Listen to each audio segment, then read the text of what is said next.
16 ئۆکتۆبەر مێژووی شکست و ململانەی لایەنەکان.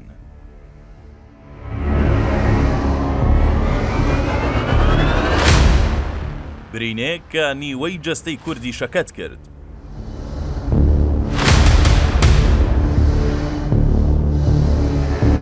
ئەمڕۆ 7 ساڵ بەسەر ساڵیادی 16 ئۆکتۆبەردا تێدەپەڕێت کە تا ئێستاش جێگەی مشت و مڕ و قسە و باسی سەرەکیە لە نێوان لایەنەکاندا. 16 ئۆکتۆبەری 2017 ئەو ڕۆژەی بەو هۆیەوە نیوەی خاکی کوردستان لەدەست درا و تانکەکانی عێراق بە هاوکاری حەشتی شەعبی و ئێران لە باشووری کەرکووکەوە پەلاماری سەنگەرەکانی پێشمەرگەیاندا.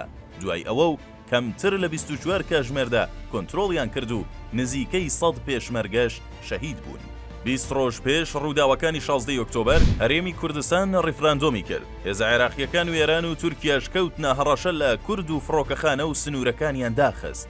بەرەبەیانی 16 ئۆکتۆبەری 2017 سوپای عێراق و حەشتی شەعبی لە باشوور و ڕۆژاوای کەرکووک و شارۆچکەکانی خورماتوو داقۆق و نزیک حەویجە هێرشیان کردە سەر سەنگەرەکانی پێشمەرگە و هێرشەکەشیان ناو لێنابوو سەپاندنی ئاسایش لە کەرکووک. لە ئەنجامی هێرشەکانی سوپای عێراق سەربازگەی کەیوەن فڕۆکەخانەی سەربازی کەرکووک لەگەڵ ناحیەی لەیلان و چەند سەربازگەیەک و شاری خورماتوو ڕاستەوخۆ کۆنترۆڵ کران. سەرباری شەهیدبوونی نزیکەی 100 پێشمەرگە ئەو کات بافڵ تاڵەبانی ئاشکرای کرد کە بە ئاگاداری سەرکردایەتی یەکێتی ڕێککەوتنیان لەگەڵ هێزە عێراقیەکان کردووە. ئەو کات پارتیش لە 7 ئۆکتۆبەر لە سنووری شنگال و مەخمور و گوێر کشایەوە. لە خۆناغی دووەمیشدا هێرشەکە بۆ سەر ناوچەکانی ژێردەستی پێشمەرگە لە سنووری پارێزگەکانی دیالە و نەینەوە دەستی پێکرد و لە ماوەی 48 کاتژمێردا هێزامنیەکانی عێراق گەیشتنە خانەقین و ناوچەی تبج و باشووری خەزای دووس. لە باکوور و ڕۆژەڵاتی نەینەواشەوە تا دوایین خاڵی سنووری پێشمەرگە و عێراق پێشڕەویان کرد و گەیشتنە قەزای مەخمور و گوێر. دواتر شنگالیش کۆنترۆڵ کرا. پێشمەرگە تا نزیک هەولێر و لە باکوور و ڕۆژەڵاتیشەوە گەڕایەوە بۆ نزیک هێڵی 36 کە پێشتر بە بڕیاری نەتەوە یەکگرتووەکان بۆ پاراستنی هەرێمی کوردستان دیاری کرابوو. بەواش سنووری هەرێمی کوردستان کە پێشتر ڕیفراندۆم گەیشت بووە چیاکانی حەمرین گەڕایەوە بۆ سنووری ڕاپەڕینی 91 و زۆربەی خاکەکەی کە دەوترێت 151 بووە کەوتە ژێردەستی حکوومەتی عێراق.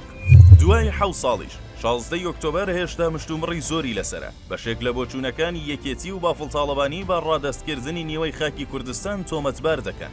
نارەکانیان بۆچوونەش دەڵێن ڕیفراندۆم هۆکاری 16 ئۆکتۆبەرە. لە بەرامبەریشدا بەشێکی دیکە پێیان وایە ئەگەر ڕیفراندۆمیش نەکرایە هێزە عێراقیەکان بە هاندانی ئێران هەر هێرشیان دەکرد. هەرچۆنێک بێت ئێران وەک ئەندازیاری 16 ئۆکتۆبەر ڕۆڵی هەبوو لە بچووکردنەوەی قەوارەی هەرێم کە بەهۆی شەڕی داعشەوە پێگەی دیبلۆماسی و سیاسی گەیشت بۆ لووتکە. بۆ هۆیەشەوە نیوەی خاکی هەرێم لەدەست درا و پێگەی سیاسی هەرێمیش تا ئەمڕۆ پاشەکشەی گەورەی بەخۆیەوە بینیوە.